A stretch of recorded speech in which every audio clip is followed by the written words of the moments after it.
Hello everyone, आप सबका स्वागत है हमारे यूट्यूब चैनल एग्जाम प्रोफेसर पर। आज की वीडियो में हम पैट का प्रीवियस ईयर पेपर सॉल्व करने वाले हैं। आप सबको पता ही है पैट का एग्ज़ाम जो है 6 और 7 सितंबर को होने वाला है। तो हम जो है हमारी क्या स्ट्रेटेजी रहनी चाहिए, मतलब क्या होता है कि जो जैसा आप पेपर करते हैं, जैसे पिछली बार जो पेपर आए थे उसमें जो पेपर थोड़ा टफ था, तो बहुत सारे क्वेश्चन इस तरीके के थे कि आप ने कभी पढ़े भी नहीं थे या मतलब एक रेंज से बाहर थे। मतलब जिस तरीके का वो एग्ज़ाम है उसके हिसाब से पेपर जो है काफ़ी टफ था पिछली बार का। उसमें जीएस भी बहुत टफ पूछी गई थी, जो सामान्यतः पीसीएस वगैरह इस तरीके के एग्जाम पूछी जाती है। ठीक है, उसमें फैक्चुअल क्वेश्चन बहुत ज़्यादा टफ थे। तो देखिए कुछ क्वेश्चंस का क्या होता है कि आपको पता होता है, इसमें कोई संदेह नहीं है, बट क्या होता है कि आप कितनी भी पढ़ाई कर लें, कितनी मेहनत कर लें, तो कुछ क्वेश्चन जो है आप सॉल्व नहीं कर पाते हैं। तो मैं कुछ ऐसे क्वेश्चंस पर डिस्कस करने वाला हूँ आज के इस वीडियो में कि आप जो है अगर आपको थोड़ी सी भी अगर आप उस पर कॉमन सेंस लगा लेते हैं तो आप उसको आसानी से सॉल्व कर सकते हैं। ठीक है, और आपकी पेपर को सॉल्व करने की क्या अप्रोच होनी चाहिए इसके बारे में हम डिस्कस कर लेंगे। आपकी जो स्कोर है, क्योंकि स्कोर पर डिपेंड करेगा, कोई भी उसके ऊपर मतलब उसके बेस पर कोई भी वैकेंसी निकलती है तो आपका स्कोर ही मैटर करता है कि आपका स्कोर क्या है, उसके आप सिलेक्ट होते नहीं होते उसमें। ठीक है, तो हम जो है अपने स्कोर को कैसे बढ़ा सकते हैं, तो इन सब चीज़ों पर हम डिस्कस करेंगे। ठीक है, देखिए जैसा कुछ क्वेश्चन है आप उसे नॉलेज से ही सॉल्व कर सकते हैं। जैसे ये था सेकंड वाला क्वेश्चन, और जिन क्वेश्चन को आप थोड़ा सा सेंस से सॉल्व कर सकते हैं उन क्वेश्चन को आपको सॉल्व करके दिखाऊंगा। ठीक है, और आप कैसे अपना स्कोर बढ़ा सकते हैं ये सब चीज़ें मैं बताने वाला हूँ इस वीडियो में। तो देखिए सेकंड क्वेश्चन ये था कि महावीर स्वामी को जिनके नाम से जाना जाने लगा, जिनका क्या अर्थ है। ठीक है, आप सबको पता है कि उन्होंने जब जैसे उन्हें जो है ज्ञान की प्राप्ति हो गई थी तो उन्हें जिन कहने लगे थे। ठीक है, तो मतलब जिन माने विजेता होता है।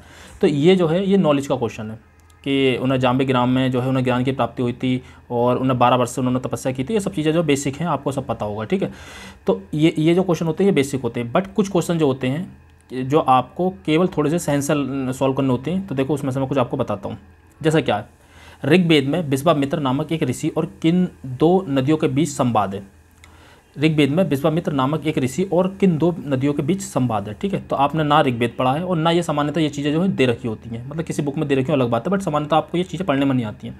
तो देखिए आप एलिमिनेट कैसे कर सकते हैं।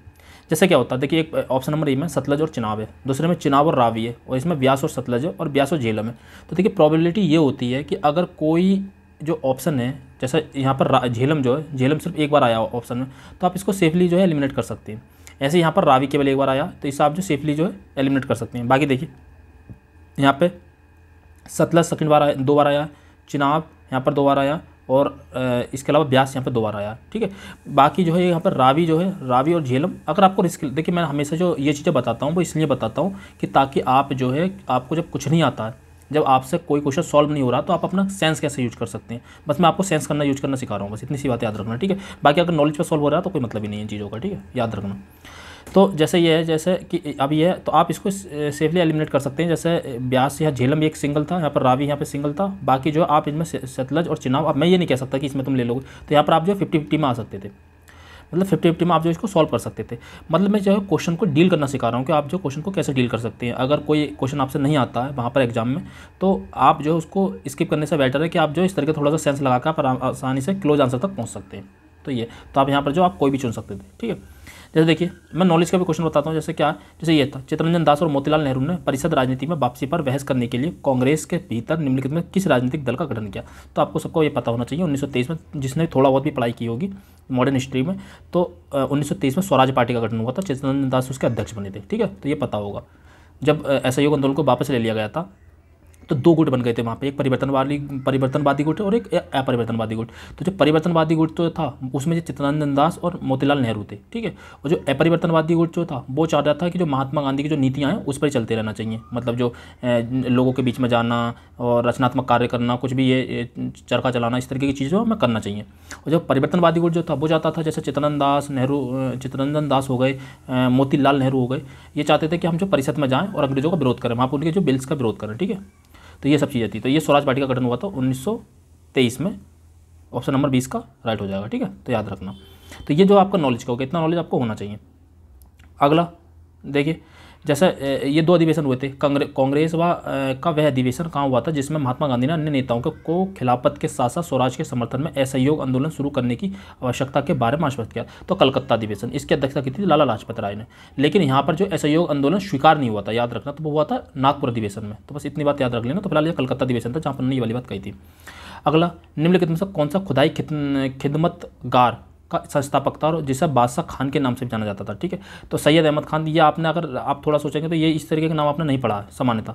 आपने अगर जब कोई पॉपुलर नाम पढ़ा होगा तो इन दोनों नामों में पढ़े होंगे, एक खान अब्दुल गफ्फार खान और एक मौलाना अबुल कलाम आज़ाद। ठीक है, तो ये, और तीसरा आप देखो इस बेस पे भी चुन सकते हो, जैसा खान खान खान, 3 नाम खान के दिए होंगे तो इस बेस पे चुन सकते हो, और ये आपने ऑलरेडी एलिमिनेट कर दिया तो आप इसे एलिमिनेट कर सकते हो, इसे एलिमिनेट कर सकते हैं। ये भी एक सेंस होता है, ये सारा का सारा आपको प्रैक्टिस आता है, याद रखना। दूसरी बात ये है कि अगर आपको नॉलेज है तो ये आपको पता ही होगा, खुदाई खिदमतगार जो है खान अब्दुल गफ्फार खान को कहते थे। दूसरा इनका जो एक लाल कुर्ती आंदोलन था, तो लाल कुर्ती आंदोलन भी इन्होंने चलाया था, तो लाल कुर्ती आंदोलन सभी ये भी जुड़े हुए थे। ठीक है, तो खान अब्दुल गफ्फार खान, तो ऑप्शन नंबर डी इसका राइट हो जाएगा। जैसे ये 1913 में हिंदुस्तान गदर पार्टी का मुख्यालय में स्थित था, तो सैन फ्रांसिस्को में था। ये जो है अमेरिका में चल रही थी गदर पार्टी, 1913 में इसकी स्थापना हुई थी। इससे करतार सिंह सराभा जुड़े हुए थे, ठीक है, और परमानंद जुड़े हुए थे इससे, और भी बहुत सारे नेता वहाँ से जुड़े हुए थे 1913 से। ठीक है, और इनकी पत्रिका भी निकलती थी गदर पत्रिका, उसी के नाम पर से गदर जो है इसका नाम रखा गया था। ठीक है, हिंदुस्तान गदर पार्टी, तो सैन फ्रांसिस्को में था इसका मुख्यालय। तो ये चीज़ आप जो है नॉलेज से याद कर सकते हैं। नॉलेज मतलब इसकी आप जो इसे नॉलेज से सॉल्व कर सकते हैं आप। इसमें कोई तुक्का नहीं है कि लाहौर, दिल्ली, कलकत्ता कहाँ, आपको थोड़ा बहुत आइडिया होना चाहिए कि ये देश के बाहर एक संस्था थी, तो आप सैन फ्रांसिस्को के अमेरिका में थी। ठीक है, जैसे एक फ्रांस में भी थी। ठीक है, और इसके अलावा जर्मनी में भी चल रही थी। ठीक है, वीरेंद्र कुमार चट्टोपाध्याय चला रहे थे। उसके अलावा भीखाजी कामा वगैरह भी कर रही थी फ्रांस वगैरह में, और इंग्लैंड में भी चल रही थी। तो ये सब चीज़ें जो अलग अलग संस्थान चल रही थी, आपने अगर पढ़ा होगा तो विदेशों में। ठीक है, अगला है सिरोई या सिरोय। कुमुदनी लिली भारत के निम्नलिखित में से किस राज्य में पाई जाने वाली एकमात्र स्थलीय कुमुदनी लिली है। ठीक है, देखिए यहाँ पर आपको कोई सेंस नहीं लगेगा, बट अगर आप थोड़ा सा ध्यान से सोचेंगे ना, तो जैसे सिरुई, ये वर्ड जो होते हैं इस तरीके के, ये जो वर्ड होते हैं ना, सामान्यतः देखिए यहाँ पे ये पश्चिम बंगाल में नहीं पाया जाता, ये आपको असम, मणिपुर, त्रिपुरा, तो ये अगर नॉर्थ ईस्ट के अगर ये 7 राज्य जो हैं वहाँ पर आपको एक सेंस तो ये लग जाना चाहिए कि हाँ इन तीनों 7 राज्यों में इनमें से कोई एक होना चाहिए। फिर आप थोड़ी सी लैंग्वेज देखेंगे ना, तो अगर आप उसकी लैंग्वेज पकड़ पाएँ, देखिए कुछ ना कुछ तो चीज़ आपने पढ़ रखी होंगी, उसका कोई त्यौहार पढ़ रखा होगा, कोई एनिमल्स पढ़ रखा होगा, कोई वहाँ का कल्चर पढ़ रखा होगा। ठीक है, कोई ना कोई कल्चरल चीज़ें देख रखी होंगी वहाँ की, तो वहाँ पे अगर आपको थोड़ा सा सेंस लग पा रहा है कि हाँ सिरुई बर्ड जो है थोड़ा सा मिलता जुलता मणिपुर से है, तो इस सेंस पे आप जो इसका आंसर ले सकते हैं। अगर नहीं है तो नहीं है, तो कोई मतलब ही नहीं है। ठीक है, अगर आप ले सकते हैं तो ले लीजिए बस। ये देखिए, ये मैं इन वाले क्वेश्चन को बोलता हूँ सिमिलर वाले। सिमिलर स्टेटमेंट जब बना के देता है तो उसमें से एक आंसर होता है। ठीक है, सिमिलर स्टेटमेंट। शीत ऋतु की शुरुआत में तमिलनाडु के तटीय क्षेत्रों में वर्षा का क्या कारण है। ये तो सब नॉलेज से हो जाएगा कि जैसे हमारा जो भारत जो होता है, सामान्य जो वर्षा होती है वो दक्षिण पश्चिम पवनों से होती है। इसके बाद जो उत्तर पूर्वी पवन जो होती है, जिसकी बात कर रहा है, ये जो होती है ये लौटता हुआ मानसून कहलाता है। यहाँ से ऐसा नमी नहीं होती है, इसमें जो है नमी नहीं होती है, लेकिन जो जब ये यहाँ से आता है तो यहाँ पर जो बंगाल की खाड़ी से जो है ये जल उठा लेता है, तो यहाँ पर तमिलनाडु पर जो ठंड के मौसम है, जो शीत ऋतु में जो वर्षा करता है, तो ये बस उसी की बात कर रहा है। ठीक है, अब हम जो है अगर हमें नहीं पता इसे, तो हम इस चीज़ को कैसे सोच सकते हैं। देखिए, शीत ऋतु के शुरुआत में तमिलनाडु के तटीय क्षेत्रों में, ये तो नॉलेज की बात हो गई थी। अब हम अगर हमें नॉलेज नहीं तब हम कैसे सोचते इस चीज़ को। शीत ऋतु की शुरुआत में तमिलनाडु के तटीय क्षेत्रों में वर्षा का क्या कारण है। तो देखिए, एक क्वेश्चन, एक उन्होंने बना रखा विकल्प उत्तर पूर्वी वर्षा ऋतु मानसून, और एक बना रखा दक्षिण पश्चिम वर्षा ऋतु मानसून। दोनों सिमिलर स्टेटमेंट है, मतलब 99% श्योर हो जाना चाहिए आपको, इन दोनों में एक आंसर होना चाहिए।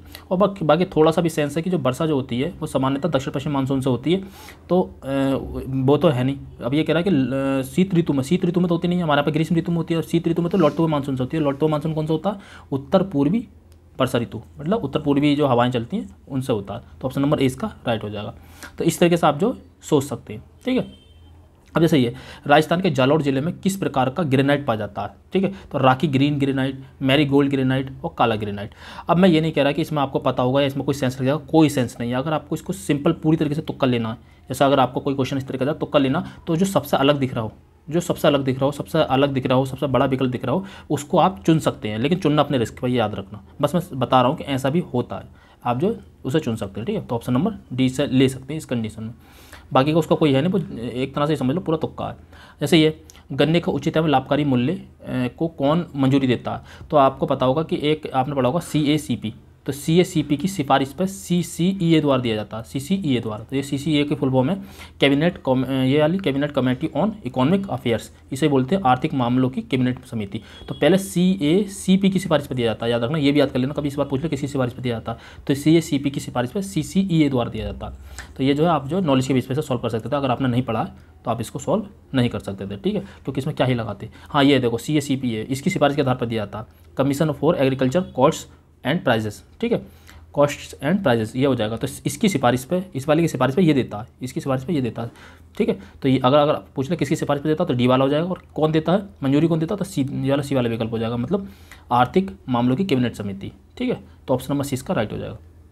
अगला, निम्नलिखित में से कौन सा एक भारतीय श्रम कानून और सामाजिक सुरक्षा उपाय है जिसका उद्देश्य काम करने का अधिकार, मतलब राइट टू वर्क की गारंटी देना है। तो देखिए, अब आपको पहला तो ये बड़ी में ही आपको समझ जाना चाहिए गारंटी, बस इसी से आंसर हो जाना चाहिए था। अगर सीधे तौर पर कोई चीज़ जुड़ रही है ना, तो उसमें ज़्यादा माइंड मत लगाइए कि ये चीज़ हो सकती है या नहीं हो सकती। तो 100% वही होती है कि अगर कोई मंत्रालय दे रखा कि ये काम मंत्रालय किससे रिलेटेड है, जनजाति, जैसे ये है कि जनजातियों के की संरक्षण या सुरक्षा से रिलेटेड कौन सा मंत्रालय, तो नीचे अगर ऑप्शन में दे रखा जनजातीय मंत्रालय, तो उसको जनजातीय मंत्रालय ही लगाइए। ये मत सोचिए कि डायरेक्ट कैसे दे सकता है, बिल्कुल दे सकता है, ठीक है। तो देखिए, ये जो, क्योंकि सामान्यतः जो भी कोई भी आयोग बना जाता है या कोई भी संगठन बना जाता है या कोई भी मंत्रालय बना जाता है, वो उससे रिलेटेड बना जाएगा, उसी के नाम पर तो बना जाएगा, उससे स्पेशल, ताकि उससे कनेक्ट होना चाहिए, सबको पता चलना चाहिए कि जो है ये मंत्रालय इस चीज़ के लिए है, ठीक है।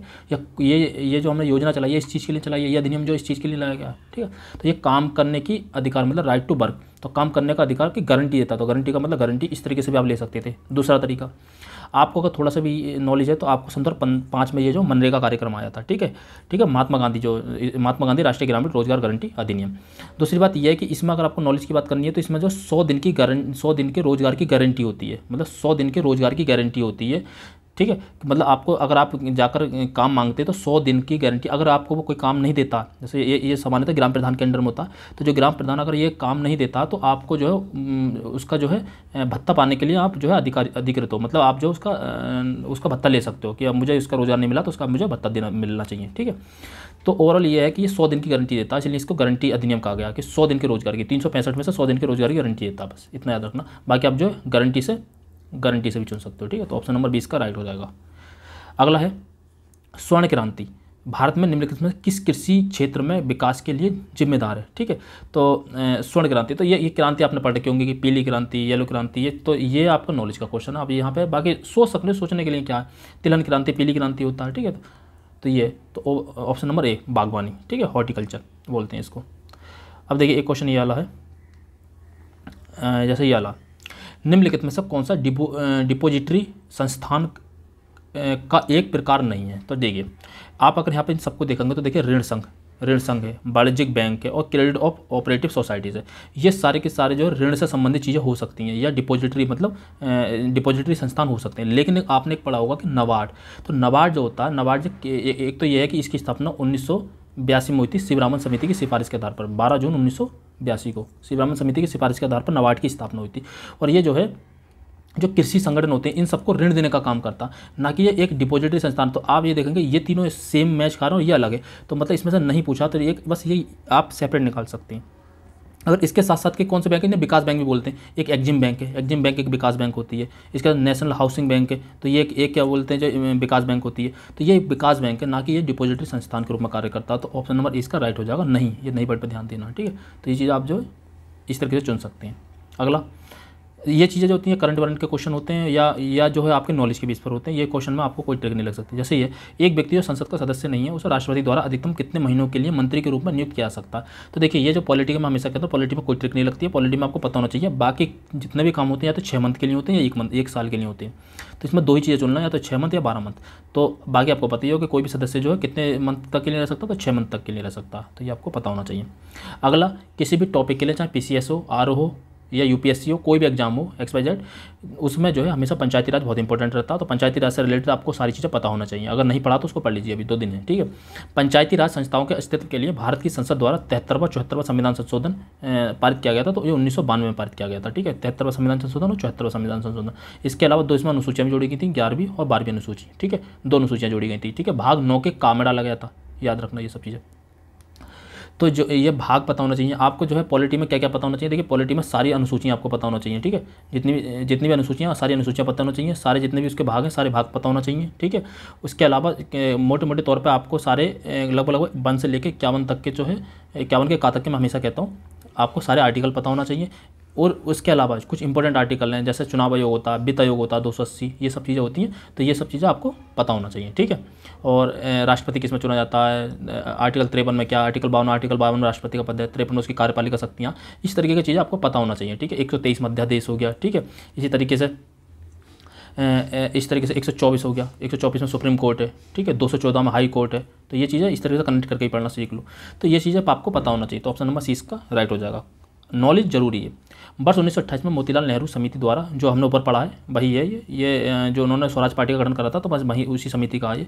निम्नलिखित में कौन सा है? नेहरू रिपोर्ट भी कहते हैं। नेहरू रिपोर्ट अधिनियम विधेयक में प्रस्तावित किया गया था। तो सबसे पहले अधिकारों के बिल की बात जो आती है, सबसे पहले अधिकारों के बिल की बात जो आती है, बिल ऑफ राइट्स, तो वो सबसे पहले जो कहीं पर किसी चीज़ उस चीज़ का जो मेंशन किया गया था वो क्या गया था? नेहरू रिपोर्ट में। तो इसका जो हो जाएगा ऑप्शन नंबर बी राइट हो जाएगा। मतलब निम्नलिखित से कौन सा अधिनियम प्रस्तावित किया गया था? तो वो क्या गया था? अधिकारों का बिल, ठीक है, अधिकारों का बिल। और बाकी ये इसका कोई मतलब नहीं है इन सब चीज़ों का, ठीक है। तो अधिकारों का बिल क्या गया था, ठीक है। अब आ जाओ अगला नेक्स्ट देखते हैं। जैसे ये देखिए, ये आपका नॉलेज का क्वेश्चन है। जैसे ये मिल्क ऑफ मैग्नीशिया किस प्रकार का कोलाइड है? तो अगर आपको जैसे नॉलेज का है तो पता है सॉल, अगर नहीं पता तो देखिए आप कैसे चुन सकते हैं। एक ऑप्शन दे रखा घनसॉल, एक दे रखा शॉल। तो ये 100% आप 50-50 में आ गए कि इनमें से एक ही आंसर होगा। अब आपका नसीब रहा, अगर आपका जो है किस्मत अच्छी रही तो आप इसको सॉल चुनेंगे, किस्मत बेकार रही तो आपसे घनसॉल चुनेंगे। लेकिन इतना पता है कि आप इसमें से ये इमल्सन नहीं चुनेंगे और ये एरोसोल नहीं चुनेंगे, ठीक है, ये दोनों नहीं चुनेंगे किसी भी कीमत पर। तो आपको जो है इतनी हेल्प मिल जाती है अगर आप थोड़ा सा सेंस यूज करना सीख जाते हैं तो, ठीक है। अगला देखिए, निम्नलिखित में से कौन सा कार्बनिक यौगिक मानव शरीर में प्रोटोप्लाज्म को जमा देता है? तो ये है मेथेनॉल, ठीक है, ये मेथेनॉल है। एक तरह का इसे शराबी कहते हैं, तो मेथेनॉल है ये, ठीक है। तो मेथेनॉल क्या होता है? यकृत में जाकर यकृत में जाकर ऑक्सीकृत हो जाता है और ऑक्सीकृत होने के बाद ये जो है प्रोटोप्लाज्म को जमा देता है। तो ये आपका नॉलेज की बात है, इसमें आप जो कोई सेंस नहीं लगा सकते, ठीक है, मतलब दूर दूर तक कोई सेंस नहीं लगेगा। हाँ, अगर तुम एक सिमिलर साउंड में जिसकी मैं बात करता हूँ, लेकिन बस अगर आपने पहले की सारी वीडियो देख रखी होंगी तब ये चीज़ समझ पाओगे। मेथेनॉल और एथेनॉल अगर दो सिमिलर साउंड है तो उसमें से एक आंसर होने के चांस बहुत ज़्यादा रहते हैं। ये सारी की सारी चीज़ें मैं उस कंडीशन के लिए बता रहा हूँ जब आपसे कुछ नहीं आता है। अगर आपको आंसर आता है तो पहले अपना बस नॉलेज यूज करिए, और नॉलेज से अगर पेपर पूरी तरीके से सॉल्व हो पा रहा है तो कोई मतलब ही नहीं, इन चीज़ों का कोई मतलब नहीं है, ठीक है। तो इस वीडियो से कुछ मतलब इस वीडियो की कोई हेल्प की जरूरत नहीं है, ठीक है। अगर आपको क्वेश्चन का सॉल्व नहीं हो पा रहा तो इस तरीके के आप जो अपने माइंड को डेवलप कर सकते हैं और चीज़ों को सॉल्व कर सकते हैं, ठीक है, क्वेश्चन को सॉल्व कर सकते हैं। जैसे मेथेनॉल, एथेनॉल, तो सिमिलर साउंड जो है वर्क करती है, ठीक है। तो याद रखना ऑप्शन नंबर सी राइट हो जाएगा इसका। अगला है, निम्नलिखित में से कौन सा आंतरिक सौरमंडल में स्थित एक बौनागिरी है? तो देखो ये किसी बच्चे ने लगाया प्लूटो, तो प्लूटो कैसे हो जाएगा भाई? यहाँ पे लैंग्वेज तो पढ़ो, आंतरिक सौरमंडल, आंतरिक सौरमंडल की बात हो रही है ये। तो आंतरिक वर्ड पर भी तो ध्यान दोगे ना, आंतरिक सौरमंडल। तो आंतरिक सौरमंडल का मतलब ये बुध, शुक्र, पृथ्वी, मंगल, बृहस्पति, ये होता है ना, बुध, शुक्र, पृथ्वी, मंगल, बृहस्पति, शनि। तो इन सब के किसके बीच में पाया जाना चाहिए ये उपग्रह, ना कि ये किसके बाहर। तो प्लूटो तो सबसे बाहर है ना, उसे तो ग्रह की श्रेणी से ही बाहर कर दिया है प्लूटो को। तो ये वाली बात है। तो इसमें आपको जो आपने एक पढ़ा होता है सेरस, ये कहाँ पाया जाता है? ये मंगल और बृहस्पति के बीच में पाया जाता है। यहाँ जो मंगल और बृहस्पति के बीच में क्षुद्र की पट्टी पाई जाती है, क्षुद्र ग्रह की पट्टी जो पाई जाती है उसी में पाया जाता है ये सेरस। तो इसका जो है आपने अगर ये दोनों में पढ़े होंगे कभी ना कभी, तो आप अगर इस चीज़ को एलिमिनेट कर देते तो आपने ऑप्शन नंबर बी आसानी से ले सकते। तो ये आपने ये नाम सामान्यता नहीं पढ़े होंगे, सामान्यता नहीं पढ़े होंगे, किसी ने पढ़े हो अलग बात है, बट सामान्यता मैं ये कह रहा हूँ कि ये चीज़ जो है आपने नहीं पढ़ी होगी। तो ये एलिमिनेट हो जाता, तो ऑप्शन नंबर बी आप इसको चुन सकते थे, ऐसे जो है आप सॉल्व कर सकते थे।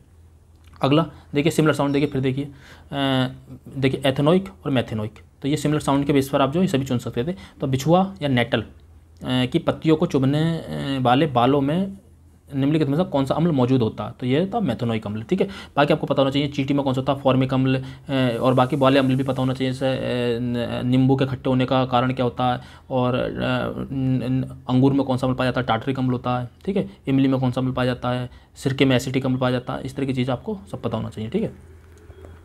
अगला देखिए, हम जो मैथ का जो मैं अगली वीडियो बना दूंगा, जो भी मैथ के क्वेश्चन है एक बार में मैं तुम्हें शॉर्ट ट्रिक से और सॉल्व करना सिखा दूंगा, एक वीडियो में बना दूंगा इसकी, ठीक है। अगर आप कहेंगे तो कमेंट बॉक्स में बता देना, ठीक है।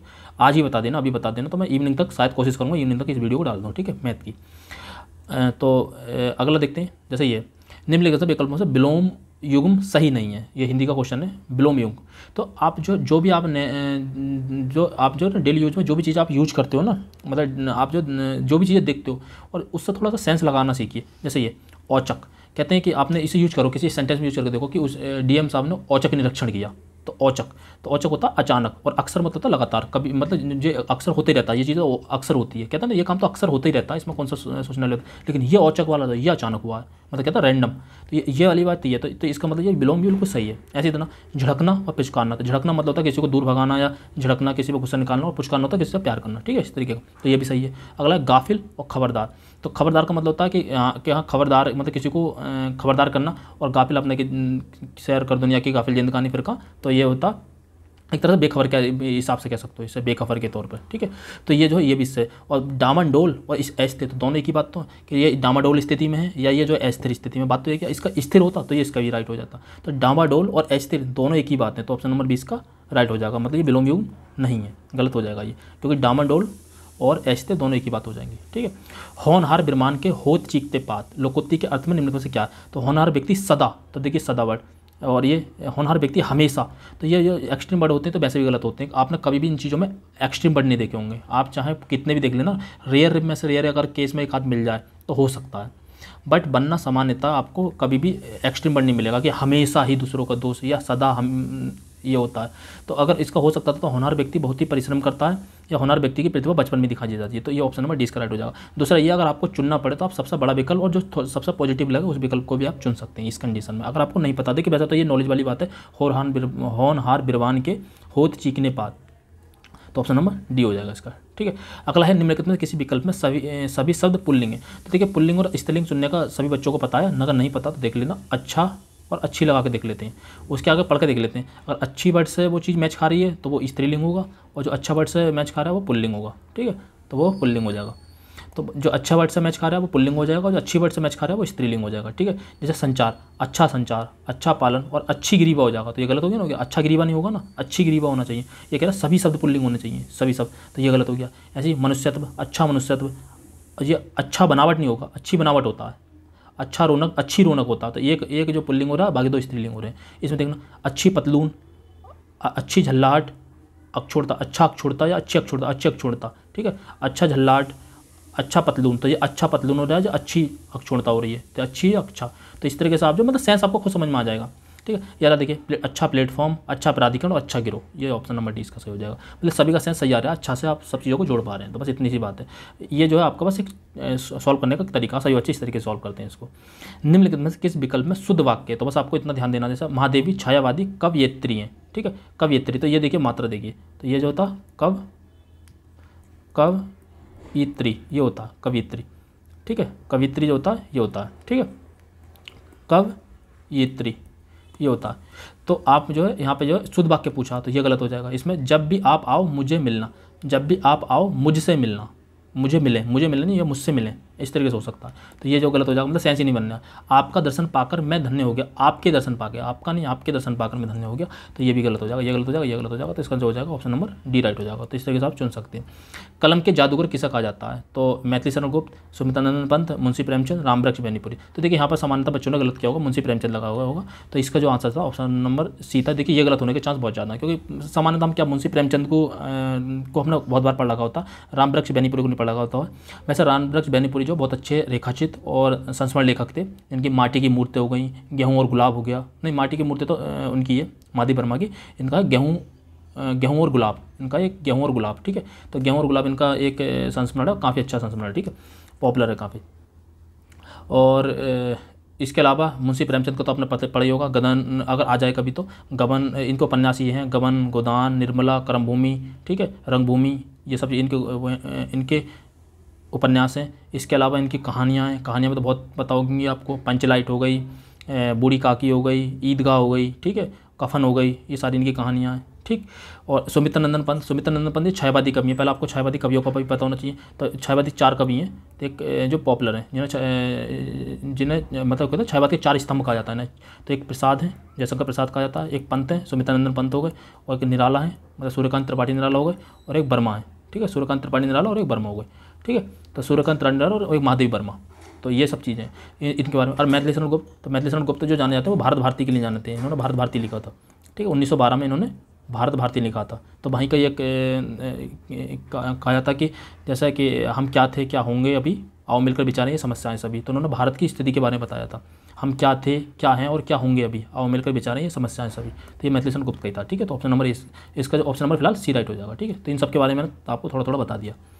अगला देखिए, ये जो है आप जो इनको मैच करके देख लेना, जैसे ये है एनिवर्सरी में एन गायब है, तो ये जो इसमें ये इनकरेक्ट वाला पूछा तो ये ऑप्शन नंबर डी, तो ये आपको सबको पता होगा, ये जनरल क्वेश्चन होते हैं, इसे यहाँ से फाइंड करना, तो ये भी आप कर सकते हैं, हिंदी हो या इंग्लिश हो, ये समान चीज़ें ऊपर से मिल जाती हैं, ठीक है।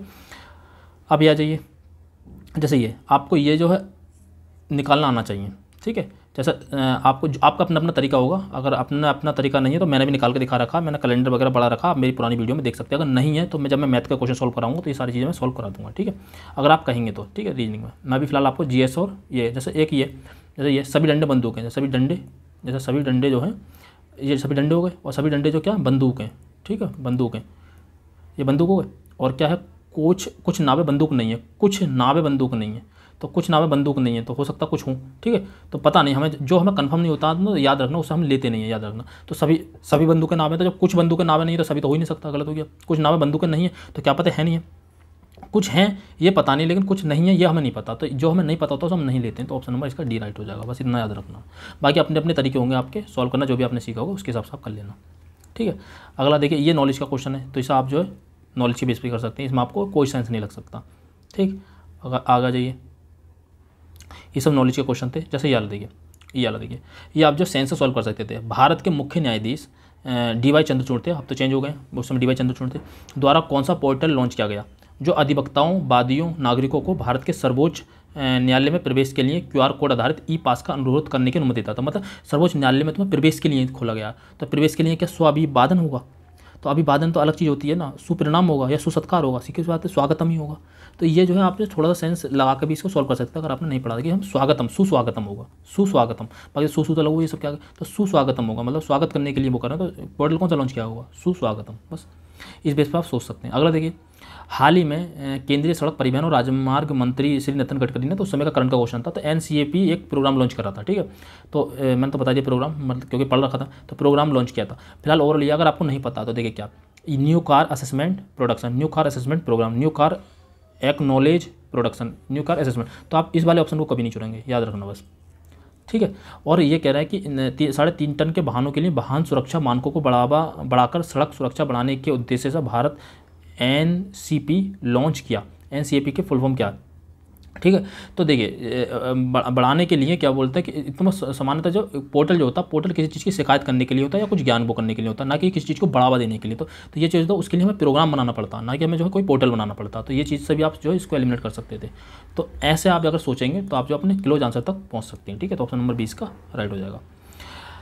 अगला देखिए, ये आप भी सेंस से सॉल्व कर सकते थे। अगले दशक में निम्नलिखित में किस क्षेत्र में व्यापार को $100 बिलियन तक के बढ़ाने के लिए भारत अमेरिका टैक्स, तो भारत सामान्यतः जो करता है इलेक्ट्रॉनिक्स उपकरण ज़्यादा निर्यात करता, तो जो व्यापार को बढ़ाने के लिए तो इलेक्ट्रॉनिक्स से रिलेटेड ही हो सकता, तो ये आप जो सोच सकते थे, ठीक है। अगला देखिए, पूर्वोत्तर सीमांत रेलवे ने वर्ष के सूक्ष्म परियोजना के लिए PMI दक्षिण एशिया पुरस्कार जीता।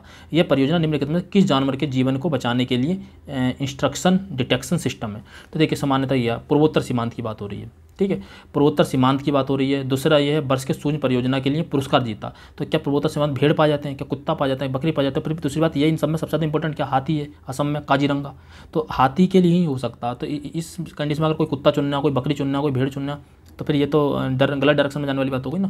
तो इस कंडीशन में तो आपको हाथी ही चुनना है, मतलब सेंस से हाथी ही चुनना है कि कोई पुरस्कार मिल सकता है। तो आपने कभी सुना कि भेड़ के लिए पुरस्कार मिला, कुत्ता के लिए पुरस्कार मिला, बकरी के लिए पुरस्कार मिला, या कोई योजना इस तरीके से चल रही है, इनके लिए नहीं चल रही है, तो हाथी के लिए, ठीक है, क्योंकि संवेदनशील हाथी है इन सब में, ना कि ये कुत्ता है, बकरी है, भेड़ है, ये हर जगह मिल जाती है, ठीक है। तो इस तरीके ये सेंस भी आप यूज कर सकते हो। देखिए ये भारत के संघ के प्रधानमंत्री और अन्य मंत्रियों की नियुक्ति भारत के संविधान के, तो 75 का, तो 75 का 1 आपको पता होना चाहिए, 75 का 2, 75 का 3, ठीक है। लोकसभा जो है, जो मंत्रिपरिषद होती है लोकसभा के प्रति उत्तरदायी होती है सामूहिक रूप से, तो 75 का 3 कहता। तो ये सब चीज़ आपको पता होना चाहिए, 75 में इसका चुना, ये नॉलेज का क्वेश्चन है। जैसे देखिए मैं जो बर्ड की बात करता हूँ, कुथू, भारत के निम्नलिखित में किस राज्य केंद्र शासित प्रदेश में कुथम बलम मंदिर में प्रदर्शित एक सामाजिक धार्मिक कला है। तो ये कुथम कला तेलंगाना में तो नाम नहीं होते इस तरीके के, ठीक है ना। सिक्किम में होंगे, सिक्किम में अलग तरीके के होते हैं, सिरोही जो इस तरीके का बात होता है, या तो आंध्र प्रदेश में। लेकिन आंध्र प्रदेश में नाम जो होते हैं, जैसे पापीकोंडा, आपने पहाड़ी का नाम सुना होगा, ठीक है, गंडीकोट्टा पहाड़ी का नाम सुना होगा। इसके अलावा आपने एक वन्यजीव राष्ट्रीय उद्यान भी है पापीकोंडा, जो मैं बताया हूँ। और जैसे आपने उसकी बात करी होगी, जैसा जो पहाड़ियाँ होती हैं, पंचमलाई, सिरुमलाई और जवादी सेवराई, उस समय ये होती है तमिलनाडु में। इसी तरीके से बेलीकोंडा और बेलीकोंडा वगैरह ये पहाड़ियाँ होती हैं आंध्र प्रदेश में होती हैं। तो ये जो है इसमें कोंडा वंडा ये वाले वर्ड लगे होते हैं, ठीक है। तेलंगाना का भी टच यही होता है, तो ये दोनों आप एलिमिनेट कर सकते हैं। तो कुथू को या आप सिक्किम और केरल में क्या चुनेंगे, तो कुथू वर्ड कहाँ आएंगे, तो केरल में आएंगे, वहाँ पर तो अलग तरीके वर्ड होते हैं। तो ऑप्शन नंबर सी बेस पर भी आप चुन सकते थे। मतलब साउंड बहुत सारी मल्टीपल नॉलेज यूज करनी होती है आपको। जैसे देखिए वाला मैं देखिए यहीं पे देख सॉल्व कराता हूँ इसे। पेरुंग दाई कोंगो, तो पेरुंग दाई आई, अन्नामलाई अन्नामलाई वगैरह ये वाले वर्ड कहाँ पे होते हैं, तमिल में होते हैं, ठीक है, ना कि तेलुगु में। तो तेलुगु को मैंने बताया ना, तेलुगु आंध्र प्रदेश, तो तेलुगु में कोंडा, वेल्लीकोंडा, पापीकोंडा, ठीक है, ये सब चीज़ें होती हैं, ठीक है। और कन्नड़ में भी अलग वर्ड होते हैं, मलयालम का भी टच अलग होता है, मलयालम जो केरल वाला टच होता है, ठीक है, और कन्नड़ कर्नाटक वाला टच होता है। तो ये जो आप जो ये इस सेंस से भी आप जो सोच सकते हैं, मतलब जो आपने अगर कुछ भी चीज़ें पढ़ रखी होंगी वहाँ की, तो वहाँ उस सेंस पर आप सोच सकते हैं, ठीक है। तो 69 का जो जाएगा ऑप्शन नंबर बी राइट हो जाएगा। नेक्स्ट देखिए ये रासायनिक हथियारों का निषेध संगठन में कितने सदस्य हैं। तो आपने कहीं भी पढ़ा होगा, या तो 195 पढ़ा होगा, 195 सदस्य कितने हैं WTO में, वर्ल्ड ट्रेड ऑर्गेनाइजेशन में, याद पता होगा ये आपको। बाकी 193 सदस्य के बारे में आपने ज़्यादा पढ़ा होगा, 193 सदस्यों की संख्या लगभग ज़्यादातर 193 सदस्यों की, तो ऑप्शन नंबर 20 का आप इस बेस पर ले सकते थे। बाकी अगर नहीं पता तो कोई मतलब नहीं। जैसे ये वाला क्वेश्चन था, भारत सरकार द्वारा वर्ष 1967 में निम्नलिखित में से किस वीरता पुरस्कार का नाम बदलकर शौर्य चक्र रख दिया। तो देखिए यहाँ पे अशोक चक्र वर्ग 1, अशोक चक्र वर्ग 2, अशोक चक्र वर्ग 3, तो ये नहीं ले सकते किसी भी कीमत पर। बाकी आपका इनमें से रिस्क रहा कि आप किस पर राइट जा सकते हैं, तो ऑप्शन नंबर 20 का राइट था, ठीक है। अगला देखते हैं, जैसे देखिए ये क्वेश्चन जो होते हैं लास्ट हिंदी के जो पैराग्राफ वाले होते हैं, तो हमारे देश में समाज उपयोगी ऊर्ध्वमुखी योजनाओं से वंचित वर्ग कौन सा। तो देखिए सामने सांसद दे रखा होता है। देखिए यहाँ पर देखिए, हमारे देश में अशिक्षित, सामाजिक और आर्थिक रूप से दुर्बल आसक्त लोगों की भीड़ है, जो शहरों की मलिन बस्तियों में, फुटपाथ पर, सड़क और रेलवे लाइन के किनारे, गंदे नालों में किनारे झोपड़ी डालकर अथवा किसी भी अन्य तरह से अपना जीवन यापन कर रहे हैं। वे दुनिया के सबसे बड़े प्रजातांत्रिक देशों में समाज उपयोगी ऊर्ध्वमुखी योजनाओं से वंचित हैं। तो बस सामने से है, तो कौन, मलिन बस्तियों में, फुटपाथ पर रहने। तो देखिए मलिन बस्तियों में रह रहे हैं, फुटपाथ पर रह रहे हैं, सड़कों पर रह रहे हैं, बस यही जो है ऑप्शन नंबर 20 का राइट हो जाएगा, ठीक है। इसी तरह देखिए लेखक के अनुसार शोषण का शिकार कौन से लोग हैं। तो देखिए सामान्यतः उस व्यक्ति को समूह का उपभोक्ता कहा जाता है जो सीधे तौर पर किन्हीं भी वस्तुओं अथवा वस्तुओं का सेवाओं का उपयोग करते हैं। इस प्रकार सभी व्यक्तियों किसी न किसी रूप में उपभोक्ता होते हैं और शोषण का शिकार होते हैं। तो किन वस्तुओं सेवाओं का उपयोग करने वाले उपभोक्ता, तो ये जो आपको डायरेक्ट आंसर मिल जाते हैं, तो इसमें आपको कोई दिक्कत नहीं होनी चाहिए, ठीक है। इसी तरीके से यही सब यहाँ से आपको चुनना है, ठीक है। तो ये आपके जो 10 नंबर जो होते हैं ये आपके फ्री के 10 नंबर होते हैं, ठीक है। अगला जी, ये सारे जो होंगे जो मैथ के क्वेश्चन होंगे, इन मैथ के क्वेश्चन को मैं अगली वीडियो में कराऊंगा, क्योंकि वीडियो बहुत बड़ी हो जाएगी। तो इस वजह से जो है मैं इस वाले क्वेश्चन को भी छोड़ रहा हूँ। अगर आप कहेंगे तो मैं जो है इसको सॉल्व करा दूंगा, ठीक है। ये वाले जो क्वेश्चन जो मैं सॉल्व करा दूंगा, ये सारे के सारे जो है आपके जो है, जैसे ये पाई चार्ट का क्वेश्चन हो गया, एक क्वेश्चन पाई चार्ट का आया, बाकी वैसे क्वेश्चन आए, तो ये जो है मैं इनको सॉल्व करा दूंगा, ठीक है। तो आपको उम्मीद है कि वीडियो अच्छी लगी होगी। अगर वीडियो अच्छी लगी है तो आप जो चैनल को सब्सक्राइब कर सकते हैं। इस तरह की वीडियो लगातार आती रहेंगी, ठीक है। और अगर आप PCS की तैयारी कर रहे हैं तो आप PCS से रिलेटेड भी जो है चीज़ें, कोई भी डाउट कोई भी कमेंट बॉक्स में पूछ सकते हैं। और इसके अलावा आप जो हमारा टेलीग्राम चैनल जो है वो डिस्क्रिप्शन में दिया गया है, उसका लिंक, उसको आप ज्वाइन कर सकते हैं, ठीक है। अगली वीडियो जल्दी लेकर आएंगे, तब तक के लिए जय हिंद।